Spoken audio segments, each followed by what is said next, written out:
오늘 봉독한 본문에서 어떻게 보면 가장 많이 나오는 단어가 아들이라는 단어입니다. 그래서 오늘 주제는 아들입니다. 하나님의 아들입니다. 하나님의 아들이라는 그런 앵글을 통해서요, 바울이 역시 또 복음의 진리를 펼쳐 보이고 있는 것입니다. 3장 26절에 우리가 봉독했듯이 우리가 믿음으로 그리스도 안에서 하나님의 아들이 되었다라고 선포하고 있는 것입니다. 오늘 이 본문을 통해서요, 우리가 어떤 계기로 하나님의 아들이 될 수 있었는지, 그리고 우리가 하나님의 아들이 된 것은 어떤 의미가 있는지 다시금 살펴보는 그런 기회를 갖고자 합니다.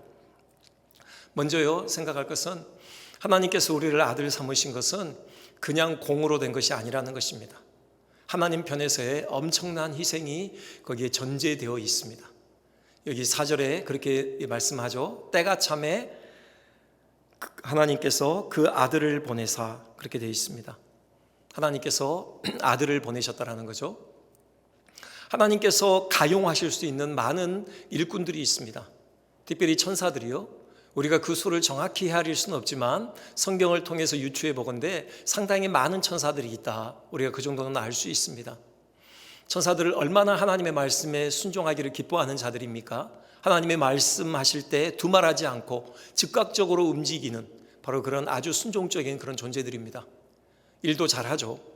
실제로 하나님께서 성경 역사를 보면은 천사들을 통해서 하나님의 일을 이루시는 것을 우리가 또한 볼 수 있습니다. 하지만요, 사도 바울은 여기서 하나님께서 그 천사들 중에 하나를 보내셨더라, 그렇게 말씀하고 있지 않습니다. 하나님께서 우리를 아들 삼으신 데 있어서는 천사들 가지고 안 된다라는 것입니다. 아들을 보내셔야만 했다라는 것입니다. 아들이 여러분 계십니까? 아닙니다. 유일하게 딱 하나뿐인 독생하신 바로 아들이십니다. 그토록 사랑하시고 생명처럼 귀히 여기시는 그 아들을 우리에게 보내주셨다라는 것입니다. 그런데 보내실 때 어떻게 보내십니까?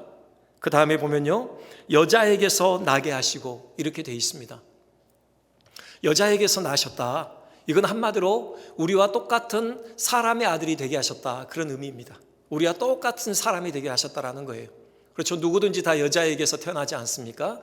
하나님의 아들도 사람의 아들로 이 땅에 오신 것이다, 그런 의미로 지금 이렇게 표현해 낸 것입니다.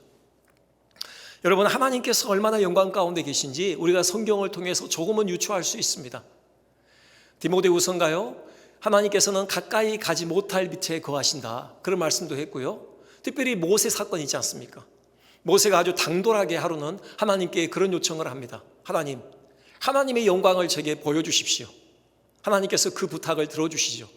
그런데요, 액면 그대로 하나님의 영광을 보여주시는 것은 아닙니다. 하나님의 영광이 지나가고 그 영광에 지나간 흔적, 그것을 모세에게 보게 하시는 것이죠. 하나님께서 그 영광이 지나가실 때요, 모세를 그 반석 틈에 두시잖아요. 그리고 그 손으로 모세를 덮으십니다. 보지 못하도록요. 영광이 지나가시고요, 그 뒤에 그 등을 보게 하시죠. 그 영광이 지나간 그 흔적을 보게 하시는 것입니다. 그 이유에 대해서 하나님께서 직접 말씀하셔요. 누구든 내 영광을 보고 살 자가 없기 때문이다. 그렇습니다. 하나님이 이렇게 영광 가운데 계십니다. 그러니 하나님의 아들이신 예수님께서도 당연히 하나님으로서의 그 영광을 지니고 계신 분이십니다. 우리가 그걸 단편적으로 볼 수 있는 것이 우리가 이 갈라디아서 시작할 때 두 번째 시간에 다메섹 도상에서 예수님께서 바울을 만나주신 그 사건이죠. 정오였지 않습니까? 중동에 가장 힘있게 햇빛이 내리쬐는 그 순간, 그 햇빛보다도 더 밝은 빛이 바울을 둘러 비쳤습니다. 바울이 그 빛을 봤을 때 순간적으로 눈이 멀어버렸고요, 이후에도 안질로 고생했다고 합니다. 학자들이 그 이유가 뭘까? 이때 보았던 그 부활의 주님의 영광 때문이다, 그런 해석을 내놓고 있습니다. 이렇게 하나님으로서 영광을 가지고 계신 하나님의 아들이에요. 근데 그 하나님의 아들이 이 땅에 오실 때 그 영광을 그대로 가지고 오셨더라, 그게 아니라는 겁니다. 여자에게서 나셨다, 그 영광을 다 감추시고 우리와 똑같은 초라한 사람의 아들로 이 땅에 오셨더라. 지금 그렇게 사도 바울은 진술을 하고 있는 것입니다. 물론 우리가 여기서 놓쳐서는 안 되는 것은 이 말 안에는요, 우리 주님께서 동정녀 탄생을 하셨다, 그 말도 아마 함의되어 있는 것으로 우리가 볼 수 있을 것입니다. 우리와 똑같은 존재이시대요, 똑같은 사람이시대, 딱 한 가지 다른 점이 있죠. 그것은 예수님께서 죄가 없으셨다라는 것입니다. 그것을 가능케 했던 것 중에 하나가 바로 동정녀 탄생이죠. 정상적인 남녀 관계 하에서 태어나셨다면 예수님도 아담의 죄책을 그대로 물려받으실 수밖에 없었습니다. 아담의 타락한 본성을 그대로 물려받고 죄를 가진 채로 태어나실 수밖에 없어요. 그걸 방지하기 위해서 예수님은 아담의 후손으로 오시지 않고요, 새 아담, 둘째 아담, 새 인류를 만들어내는 조상으로 오시기 위해서 동정녀 탄생을 하셨던 것입니다. 마리아의 피에서 예수님의 그 인성이 바로 준비되어졌던 것이죠.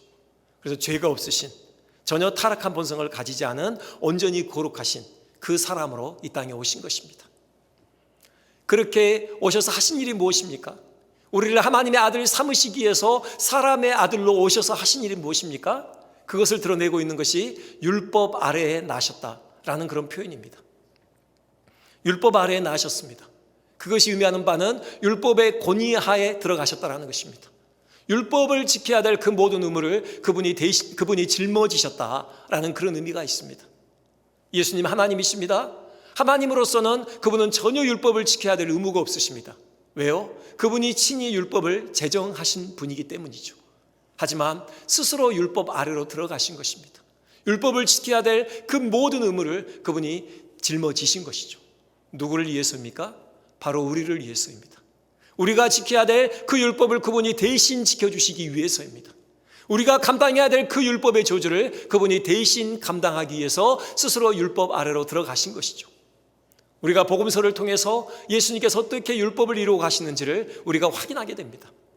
그분이 태어나신 지 8일 만에요, 할례를 받으십니다. 다른 유대 아이들과 똑같이 그분도 할례를 받으셔요. 그렇게 시작된 그분의 생은 율법을 철저하게 이루어 가시는 생입니다.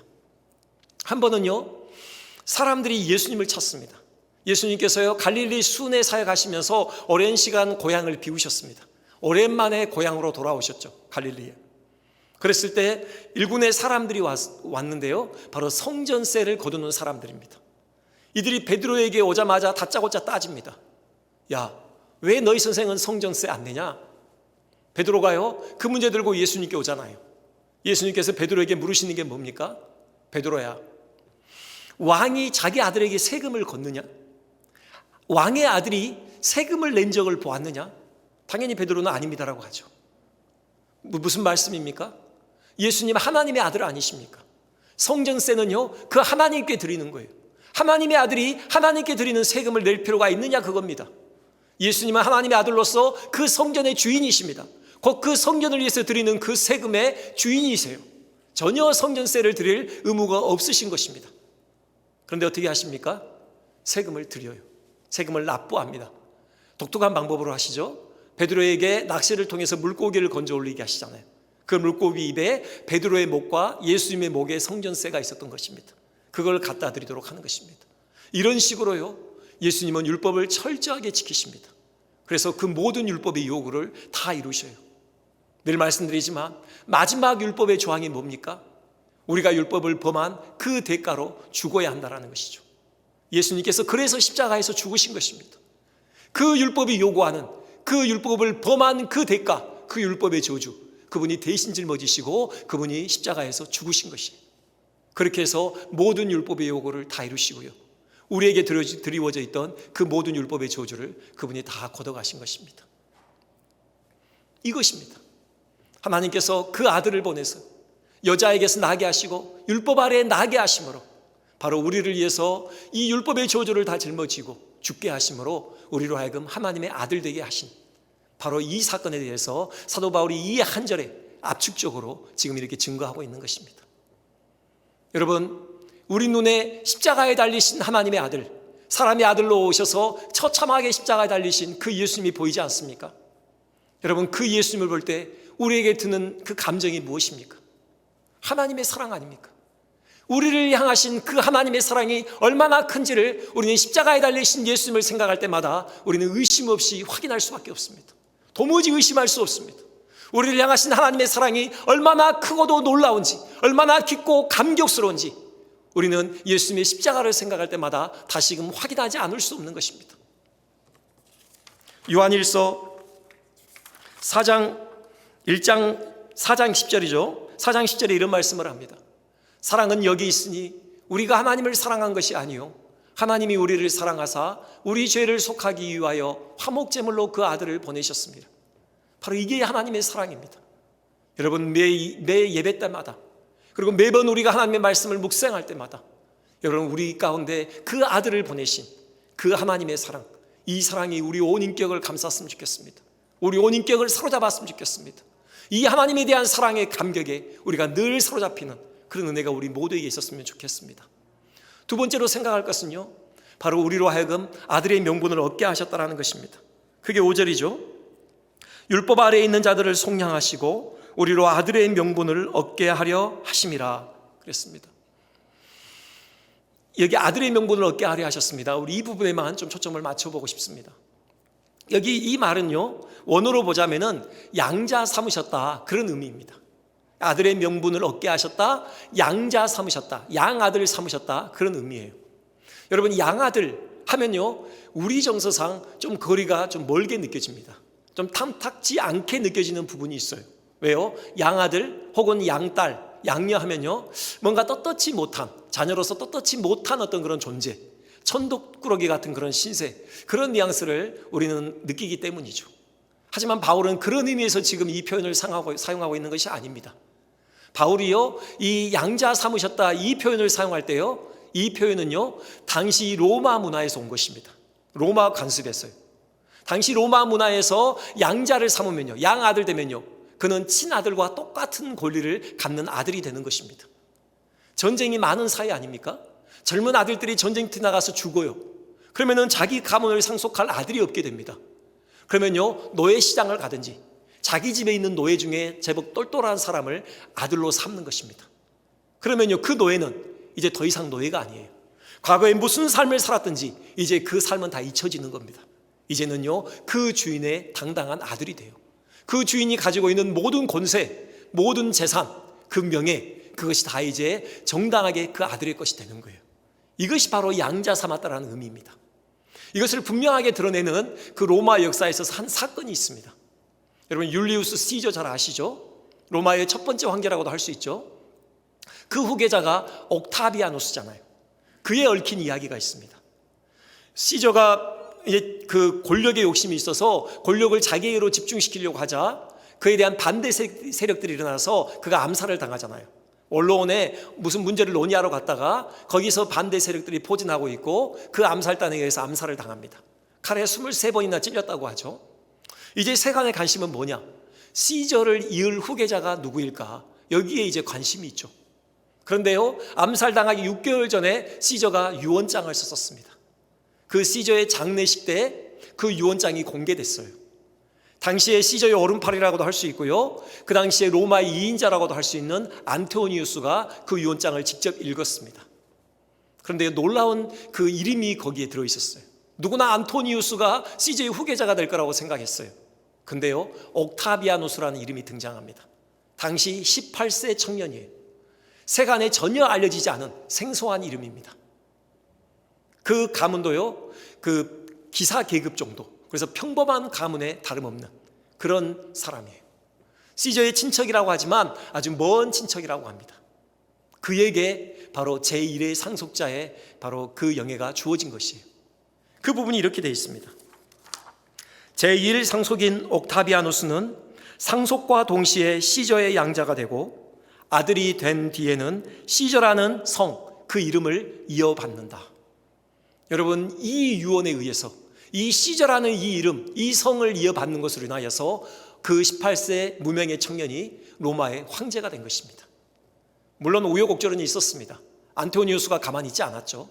정치에 노련한 사람 아닙니까? 싸움에 노련한 그 안토니우스가 싸움을 걸었어요.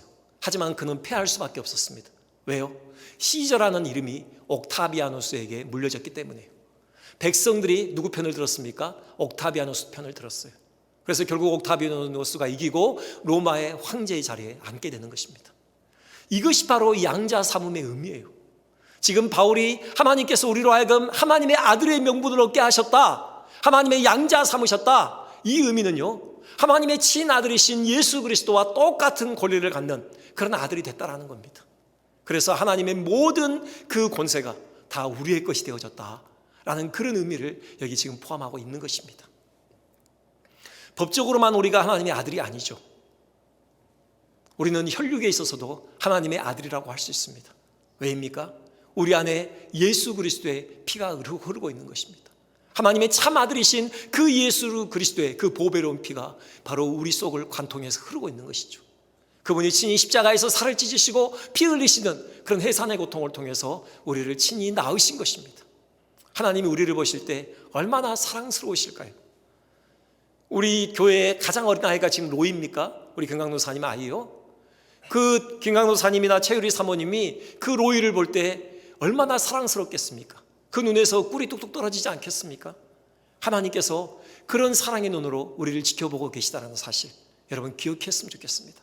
하나님께서 우리 영의 눈을 여셔서 우리를 바라보시는 그 하나님의 선한 눈빛, 그 은혜로운 눈빛, 그 사랑스러운 눈빛, 여러분 그걸 볼 수 있었으면 좋겠습니다. 이것을 위해서요, 하나님께서 우리에게 보내주신 선물이 있습니다. 무엇입니까? 6절에서 얘기하죠. 너희가 아들이므로 하나님이 그 아들의 영을 우리 마음 가운데 보내사 있습니다. 하나님의 아들의 영, 그 영을 우리 가운데 보내주셨다는 겁니다. 도장을 찍은 거라고 말씀드렸습니다. 만천하에 공포하시는 것입니다. 이 사람은 내 아들이다, 내가 해산의 고통을 통해서 낳은 합법적인 내 아들이다라고 세상에 공포하시는 그런 의미가 이 안에 있는 것입니다. 그리고 그 성령께서 우리 영혼에게 증거하셔요. 주관적으로 우리 영혼에게 증거하십니다. 우리가 하나님의 사랑스러운 아들, 딸이라고요. 그 결과 어떻게 합니까? 우리가 하나님을 향하여 아빠, 아버지라고 부르시게 되는 것입니다. 여러분, 유대 역사에 있어서요, 그 오랜 유대 종교의 역사에 있어서 하나님을 향하여서 아빠, 아버지라고 부른 사람은 단 한 사람도 없었습니다. 아빠라는 것은 그 어린아이가 친근하게 자기 아버지를 대하는 호칭 아닙니까? 그렇게 감히 하나님을 부를 수 있는 존재는 유대의 역사에 있어서 감이 없었습니다. 물론 전 인류 역사에 있어서 어떤 그런 종교에 있어서 신을 아빠라고 부르는 그런 종교는 없었을 것입니다. 단 한 분, 예수 그리스도, 참 하나님의 아들이신 그 예수님이 사람의 아들로 오셔서 그 하나님을 향하여 아빠, 아버지라고 부른 것입니다.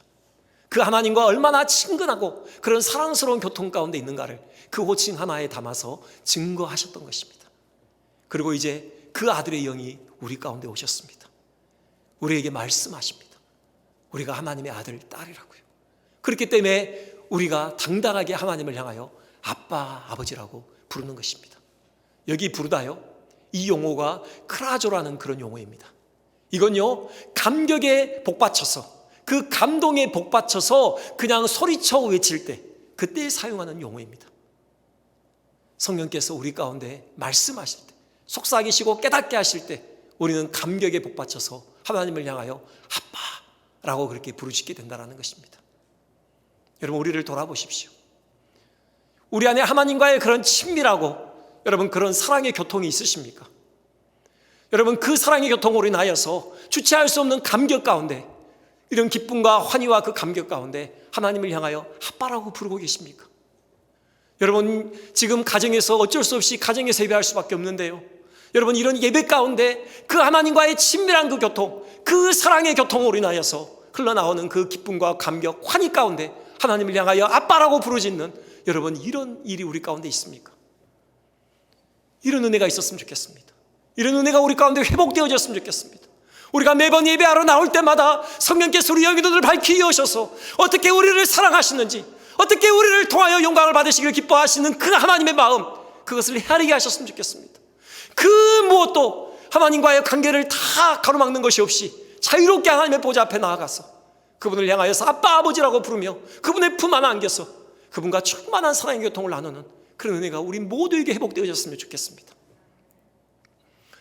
아들이요, 막내가요, 가끔씩 이렇게 한밤중에 자는데 슬그머니 아빠 하면서 깨웁니다. 이유가 뭐냐면요, 화장실이 가고 싶은 거예요. 근데 캄캄하잖아요. 물론 저희 방에서 화장실까지 거리가 멀지 않습니다. 몇 발자국 되진 않아요. 하지만요, 그 거리를 혼자 못 가는 거예요. 캄캄해서 무섭거든요. 그래서 어쩔 수 없이 아빠 하고 깨우는 겁니다. 여러분, 우리가 살다 보면요, 그런 캄캄한 순간에 맞닥뜨릴 때가 있지 않습니까? 여러분, 아들, 딸 결혼시켰어요. 행복하게 살라고 결혼시켰는데 정말 몇 년 되지 않아서 헤어진 애 만에 여러분 이런 소리가 들려와요. 그때 여러분 밤잠을 못 자면서 여러분 아파하는 그런 부모의 마음을 가지고 계신 분 혹시 있지 않습니까? 이제 사업을 시작합니다. 거기다가 통장에 있는 돈 다 쏟아부었어요. 아니요, 집까지 담보로 맡기고 대출받아서 쏟아부었습니다. 이거 실패하면요, 이제 집까지 다 날리는 겁니다. 여러분, 이런 캄캄한 순간에 우리가 있을 수 있는 겁니다. 좀 몸이 안 좋아서요, 검사를 받았어요. 근데 한 1주나 2주 뒤에 결과가 나온대요. 여러분, 그 검사 결과를 기다리는 그 1, 2주 동안 우리는 캄캄한 어둠 가운데 있게 되는 것이죠. 실직에 어려움이 있을 수도 있습니다. 그 외에 남에게 말 못할 여러분 그런 아픔을 가지고 있을 수 있어요. 인생을 살다 보면요, 짧은 순간일 수도 있지만, 하지만 캄캄하기 때문에 도무지 감당할 수 없는 그런 두려움과 공포 가운데 처해질 수 있습니다. 여러분, 그때 어떻게 하시겠습니까? 부르는 겁니다. 누구를요? 하나님 아버지를요. 아빠, 아버지라고 부르면 돼요. 그럼 하나님께서 바로 일어나시는 거예요. 바로 하나님께서 그 부르심에 응답하는 것입니다. 하나님께서 우리와 함께 하시는 거예요. 그 캄캄한 그 어둠의 길을 홀로 걷지 않도록 우리를 붙들어 주시는 것입니다. 그분의 그 영광의 빛으로 우리의 발걸음에 빛을 비춰주시는 거예요. 그래서 넉넉히 그 어둠을 헤쳐나가도록 우리에게 힘을 공급해 주시는 것입니다. 여러분, 예수님께서 하나님을 향하여 아빠, 아버지라고 부르셨죠. 여러분, 그때가 언제인 줄 아세요? 바로 겟세마네 동산에서 기도하실 때입니다. 겟세마네 동산 어느 순간입니까? 이제 곧 십자가를 지셔야 될 순간입니다. 예수님의 공생에 있어서 가장 어둡고 가장 괴롭고 가장 고뇌해야 되는 그 순간이에요.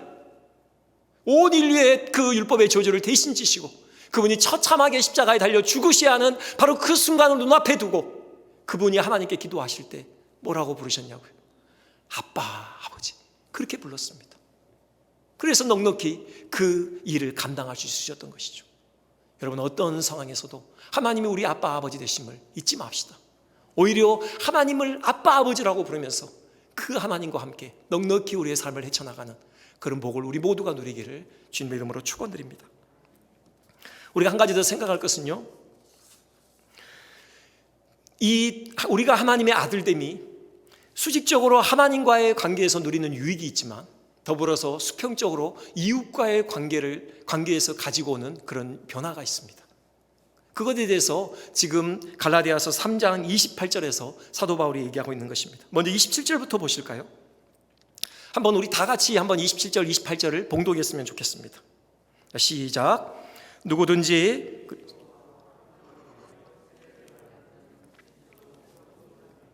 너희는 유대인이나 헬라인이나 종이나 자유인이나 남자나 여자나 다 그리스도 예수 안에서 하나이니라. 그리스도로 옷 입었다는 것, 옷 입는다는 것은 우리의 신분을 의미하죠. 우리가 무슨 옷을 입었느냐에 따라서 우리의 신분이 세상에 드러나는 것입니다. 그리스도로 옷 입었다는 것은요, 그리스도께서 가지고 계시는 그 신분, 하나님의 아들의 그 신분을 우리가 덧입었다는 거예요.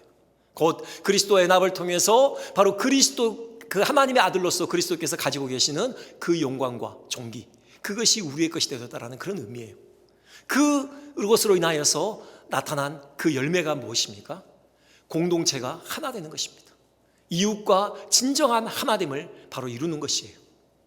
여기 몇 가지 차별에 대해서 얘기하고 있습니다. 유대인이나 헬라인, 이것은요 인종적인 차별이죠. 그 다음에 종이냐 자유인이냐, 이것은 신분적인 차별이라고 볼 수 있습니다. 남자냐 여자냐, 이것은 성적인 차별이죠. 요즘 우리 사회에서도요 사실 이런 차별은 상당히 심각한 수준에 있습니다. 하지만요, 바울이 지금 굳이 이 세 가지 범주의 차별에 대해서 얘기하고 있는 건요, 그만큼 그 시대에 이 차별이 심각했다는 것을 반증하고 있는 것이에요. 바울이 이 갈라디아서를 썼을 때 유대 사회든 헬라 로마 사회든요, 그 사회를 지탱하고 있는 바로 이 장벽들이 이 세 가지 장벽들이었습니다. 아주 극심했어요. 그 디오게네스 라에르티우스라는 그런 사람이 있는데요, 이 사람이 소크라테스에게 이런 말을 했답니다.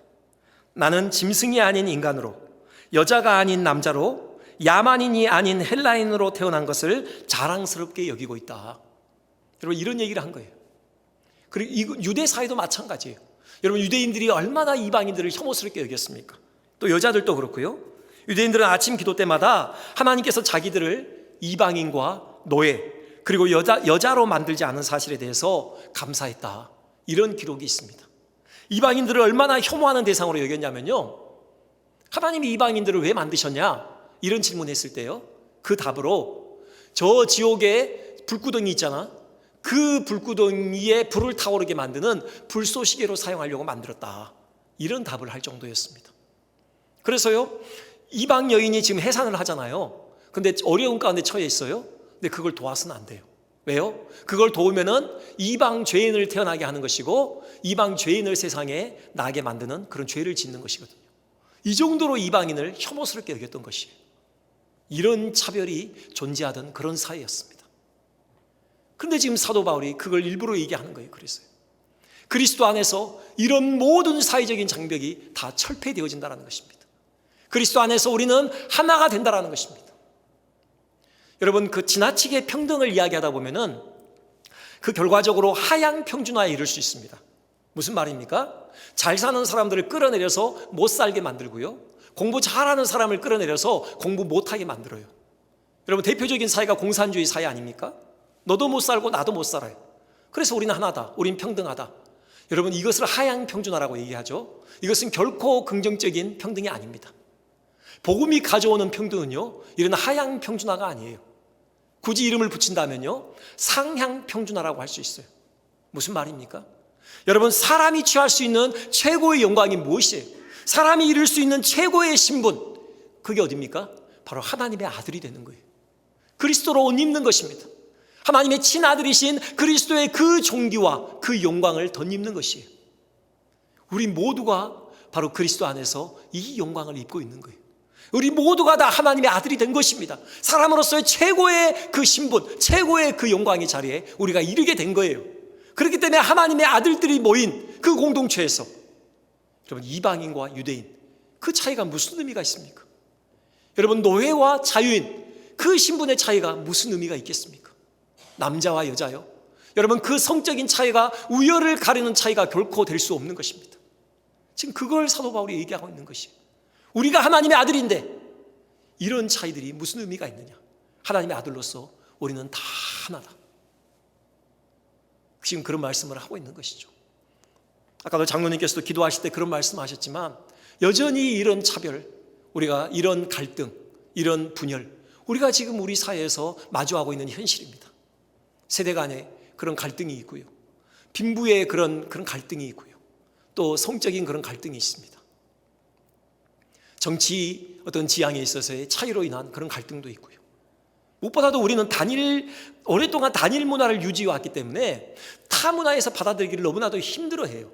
여러분, 제3세계에 외국인 근로자들 많이 들어와 있습니다.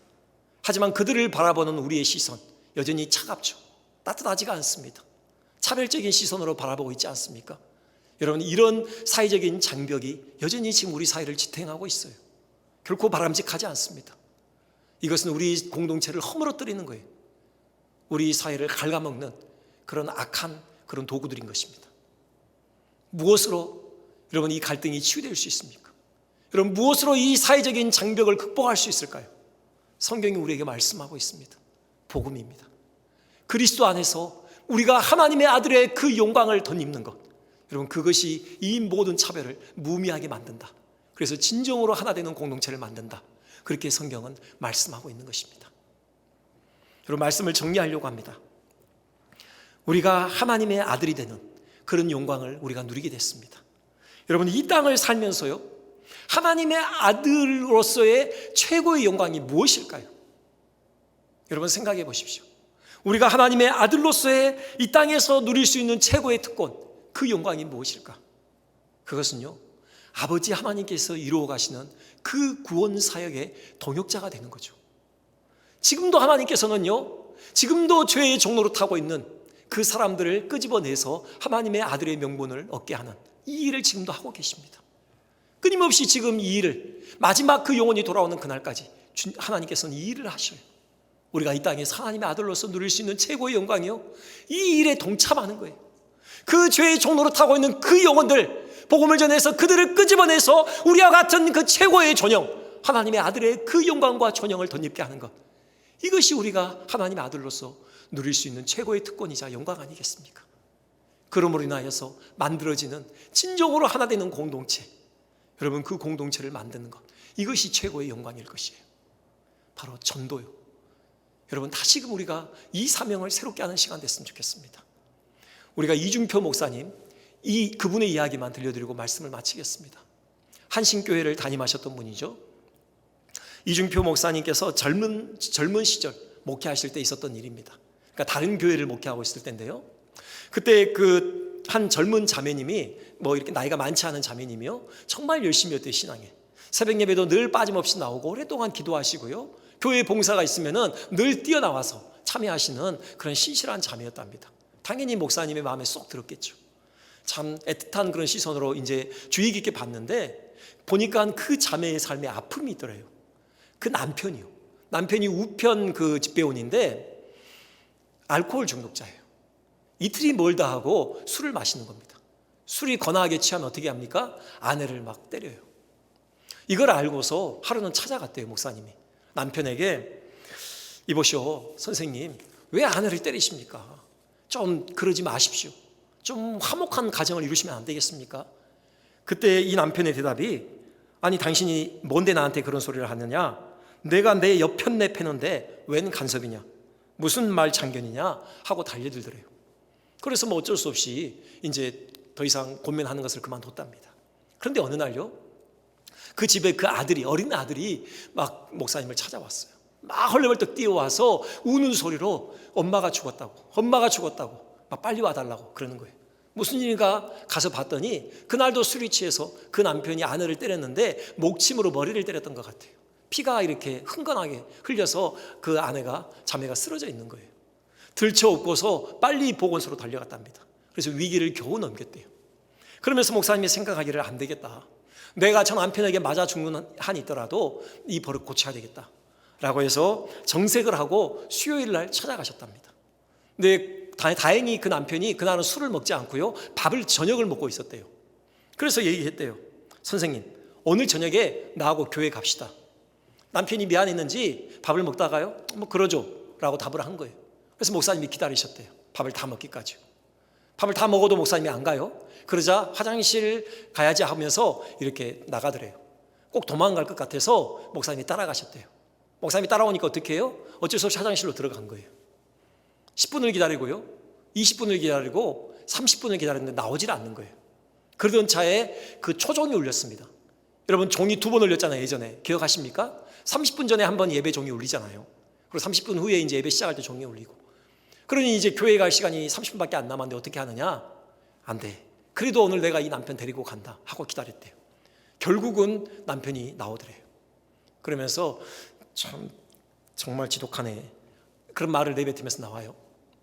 이 목사님이 이 남편의 이 허리춤을 꽉 쥔 겁니다. 그리고는 교회로 데리고 갔어요.